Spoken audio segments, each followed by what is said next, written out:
Hey, this is Rachel Friedman, and you are listening to The Wellness Boss.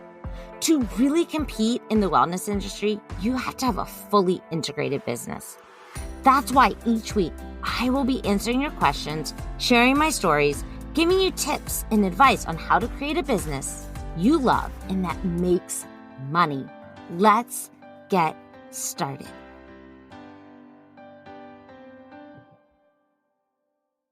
Hello, everyone, and welcome back to The Wellness Boss. I have a special guest for everyone today. I have my client and friend, Ray Warner, with me on the podcast. And I'm super excited to have Ray because he is going to share with you all sorts of nuggets about how you can begin to move on after a loss. So Ray is a loss coach, not a grief coach. So I want to be clear about that. And I'll let him give you a little bit of where the difference is. But Ray is really incredible guy, has had quite his life, and has really been led to this work by his own life, which I think is quite common for a lot of us. I know for me too, a lot of the people I work with. And I think that's what makes it even so much more magical. So anyways, without further ado, let me have Ray tell you a little bit about himself, who he works with. And Ray, tell us a little bit about what defines a loss coach versus a grief coach.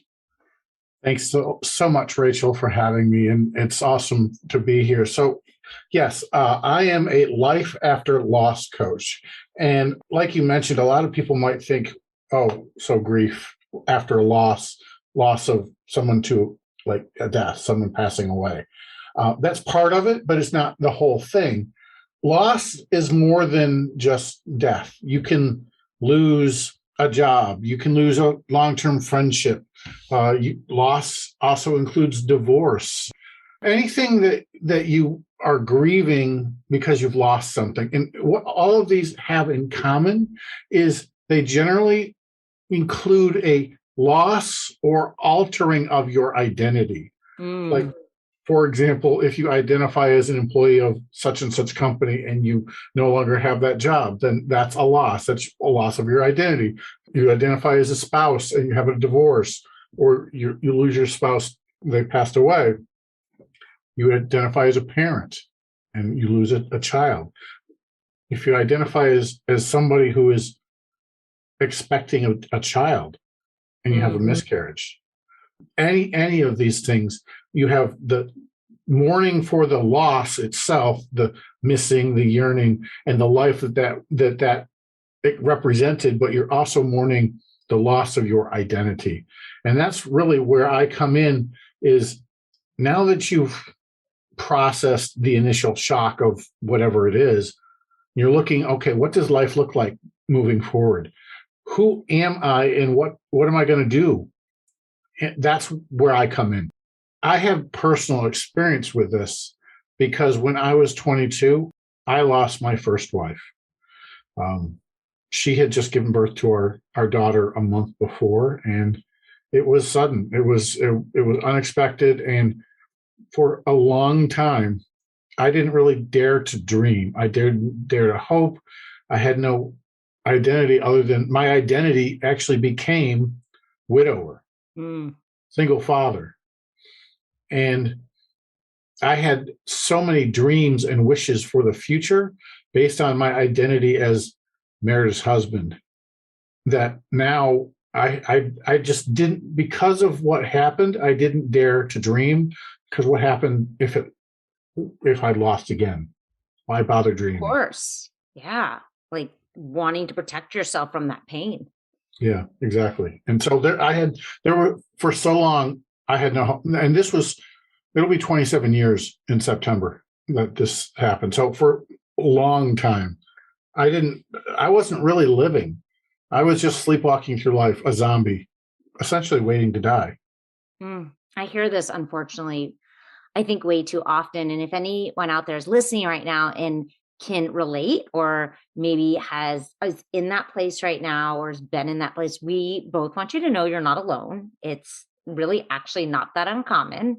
But there is people like Ray that can help you move past it. So, Ray, tell them, I know your story, but tell them a little bit about what actually got you. So you shared the experience you had with your wife, your that passed, many, many years ago, but what actually got you out of the hole, right? Into this place where you are now? It's funny. Part of the trigger was another loss.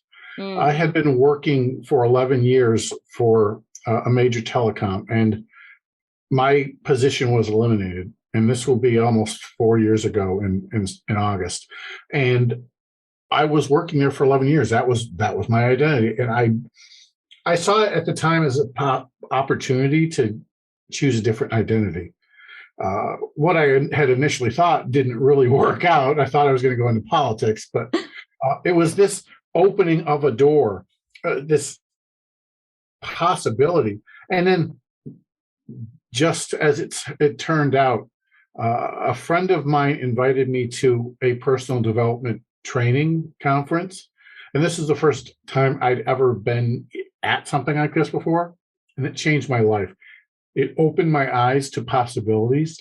It was my first real connection or experience with coaching and the possibilities that coaching can open up. And I just wanted to give back afterwards. And as part of this program, once you finish it, you can come back and coach, be part of the program for future classes. I just wanted to give back. So I volunteered to coach for the next class. Lo and behold, I learned not only am I a naturally amazing coach, I love it. Yeah. And that's what got me down this path of, this is my story. I've learned to reinvent myself after loss, but I see so many people who don't allow themselves to dream, to reinvent themselves. And I want to bring that to others, that opening up of possibilities of the ability to live a joyful and fulfilling life. I love it so much. So, Ray, was there one thing? I'm sure there was more than one, but is there something that stood out in that training, in that coaching program that really was that created maybe one of the biggest shifts for you? I'm always curious because it's different I hear so many different answers for different people. And so that's why, I don't know, it just fascinates me how the same humans are, but also how different we can be. Yeah. So for me, a big part of my story after the loss of my first wife was I'm not good enough. I'm not worthy. My only value comes from what I can do for other people or what I can give to them. So it was always other people come first. I come last, if at all. And so during this training, there was a process that not only shone a light on the impact that I make on people, the difference that I make, and that people see that I can make a difference in the world. But it also showed me the results of what happens when I don't choose myself first. I essentially make all of these people into liars who believe in me and see the impact that I can make in the world. Oh, so good.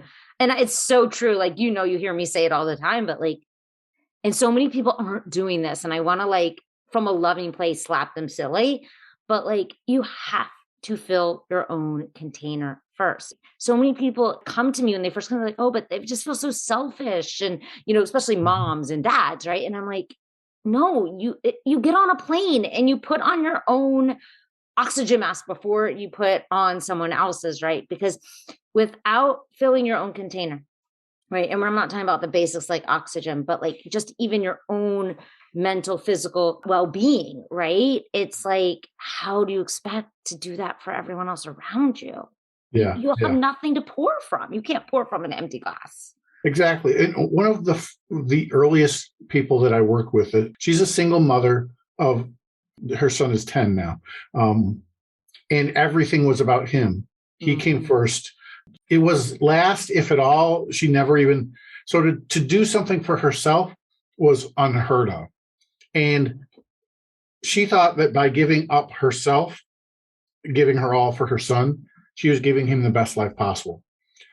However, she was also so burnt out and so worn out that she couldn't give him her 100% because she didn't have 100% to give. Isn't it so ironic? Yeah. So and that was part of what I showed her. When you are at full, you can serve others better, fuller, more. They have a better experience of you, of life, of what you give to them when you come from a full cup. Ugh, so good. 100% agree with all of that. So, Ray, is there like a tip, like, or a suggestion or something that you want to give to the listeners right now? If someone right now just experienced a loss, and when I say loss, I'm talking like Ray's talking, a loss of a job, a loss of a relationship. It might be a loss of a loved one, but it doesn't have to only be that. What would be the one thing that you would say that they could take right now and implement that would maybe give them a little bit a step forward? The biggest thing that I would say is dare to dream. Because if you don't, if you have closed yourself off to possibilities, then that's exactly what you're going to have is no possibilities. But if you open yourself up, if you dare to dream of a possible future where you are happy and fulfilled, where you have everything that you want and you know who you are and what you want, and you go out and get it. That's the first step, is dreaming, thinking about it. Yeah. And then we go from there. Oh, so good. So true. It's so funny, not funny, but it's just interesting that it's really the same thing with everything, right?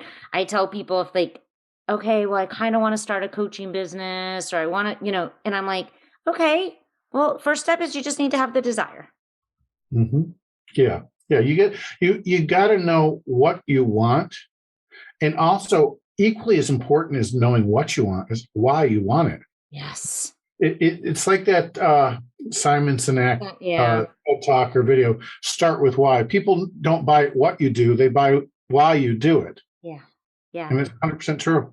Yeah. Well, everything we do because we want to feel a certain way. So I always say, take it beyond like what you can see, because it's got to be something that you feel. Otherwise it won't last. Exactly. I don't think it will. I mean, maybe you could willpower your way through life like that. But again, like you said, what kind of life is that? Right. It gets to be easy. And the best way to make it easy is to know why you're doing what you're doing. Right. So that when it gets hard, you think, oh, this is why I'm doing this. This is what the point is. And then all of a sudden it's almost like magic. It becomes easy again.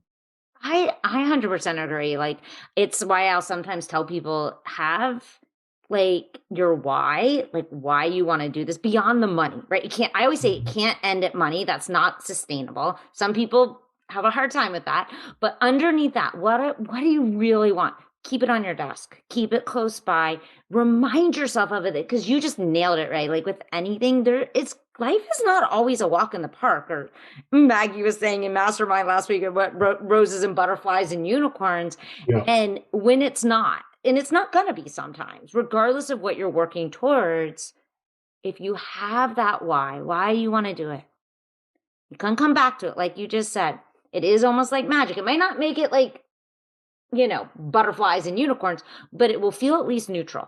And neutral is so much better than being in the dark hole. And when you're thinking about your why, like you mentioned, money. Okay, well, why is money important? Right. And then and whatever that answer is, why is that important? And keep going until you're like, okay, this is the core. This is what really is and you can feel it. It lights you up from inside. You're like, when you think about it, it's like, it feels like light inside your heart. Yeah. It reminds me, I don't know if you've ever done it, Ray. I used to do it actually with some of my clients. I haven't done it in a long time, but the 7 layers deep exercise, where you take the why 7 layers. So yeah, if anyone's listening right now, and that's a very simple exercise, just ask yourself 7 times why. And usually around the 7th, 8th time, you will get to really something that's going to, drive you. Yeah. I've done it with 5, but sometimes 5 isn't enough. Sometimes 7 isn't enough. Yeah. You just have to keep going till, like you said, you feel that shift physically, energetically, emotionally in your body. Yeah. It just lights you up from the inside. That's the best way that I have to describe it. It feels like you've hit that wellspring of energy and passion. Yeah, 100% agree. So, Ray, the other question I had just a few questions that I had jotted down, and then we never know where these things go. As I told Ray, I'm not very planned. I like to just flow with them. But Ray's in the mastermind right now. And Ray, what would you say have been some of the takeaways for you as a coach working with this? He's in a mastermind with all ladies, FYI, guys.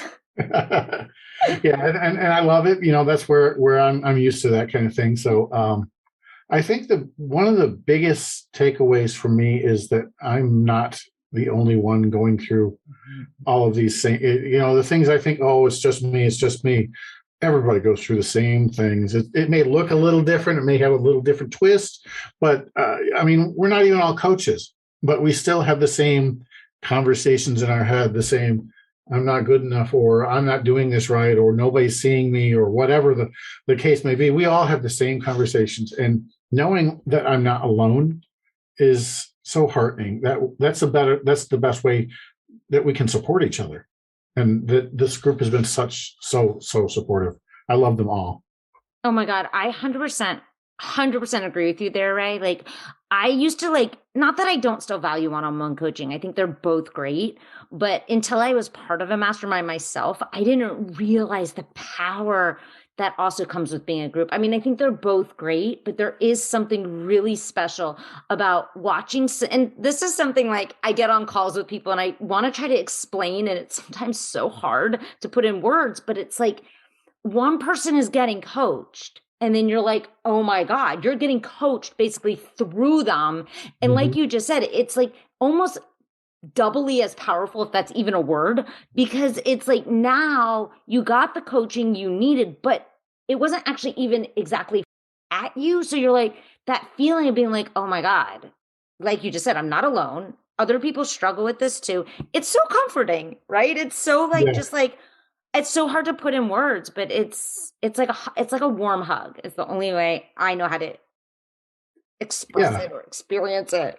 yeah. Well, in masterminds, especially, the coaching doesn't come from just one place. It Mhm. comes from all of it. That's the joy of a mastermind, is you can get coaching from anybody, because everybody has because we have similar issues, we also have similar experiences. And some idea one of the members has can be the breakthrough that somebody else is looking for.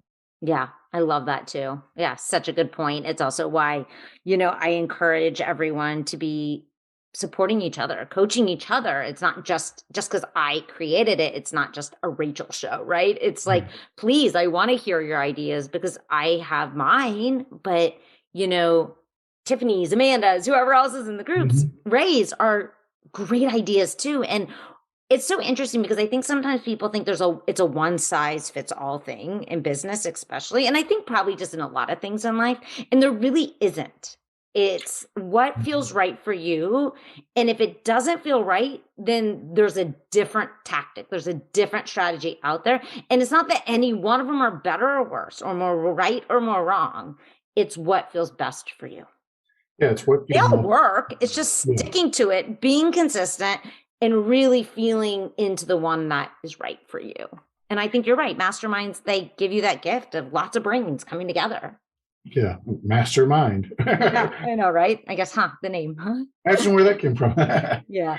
So, Ray, if someone right now has experienced a loss, where would they find you? How would they connect with you?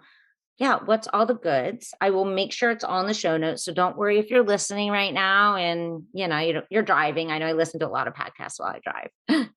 Yeah, so my website is raywarnercoaching.com. You can find me there. I'm also available on Facebook. My profile, it's funny, it's my last name first, so it's Warner.Ray instead of Ray Warner, but I'm on there too. So private message me, or you can reach me through my website. Either one is perfectly possible. Awesome. Well, thank you, Ray, so much for taking some time out of your busy day. And I'm just going to let them know because everybody knows me. I I really can't tell a lie. But this is Ray and I's second go at this. This is round two because round one, something happened with my internet and it did not save. So I am so appreciative that Ray was willing to take the time twice to be on here, to share his story, to share, the hope with people who may right now be feeling a little bit in a dark place and may need some support and help. And I think it's really valuable and really important that people know that there is this type of support for them, that it doesn't have to be just support through the grief, but there's actually continuing support as you reshape who you are. And I love how you mentioned your identity, because really our identities can constantly be changing. And to have that support is so amazing. And thank you for having me on. And like I said before, doing it a second time means I get to hang out with you more. I know. I love that. I was like, yay. Well, everyone, have a fabulous week. And I'll see you next week for another amazing episode of The Wellness Boss. Ready to create a soul-aligned business that makes an impact and leaves you feeling nourished, both emotionally and financially. Done feeling burnt out and overextended, trying to juggle that 9-to-5 job, a family, a side hustle, which is really what you are meant to be doing, but just haven't figured out yet how to make it happen so you can maintain your current lifestyle? I get it. I was exactly in your shoes not that long ago, teaching 20 yoga classes a week, juggling being a single mom, and making enough money to support our lifestyle. It wasn't easy. Then I discovered the work I had been doing with my students in yoga teacher training had another name. It's called coaching. It was applying yoga tools, modalities, philosophies, and principles off the mat. I began to offer this to my students, and they loved it. And I was able to make the amount of money to support my family. Over the last 2 decades, I have been helping people transform their lives through therapy, yoga, and coaching. I'm so excited to have coupled all my knowledge into one place so others can pass it on, so more people can benefit from these amazing tools. It all happens inside the Live Your Dharma coaching certification. You will learn how to teach yoga off the mat, not the postures, people. Help people transform their lives, and guess what? Yours too. And you will also build the foundation for a 6-figure business. Because let's be real, you do need to make money to live in this world. The doors are open. I take 10 people. So save your spot. Go to https://bit.ly,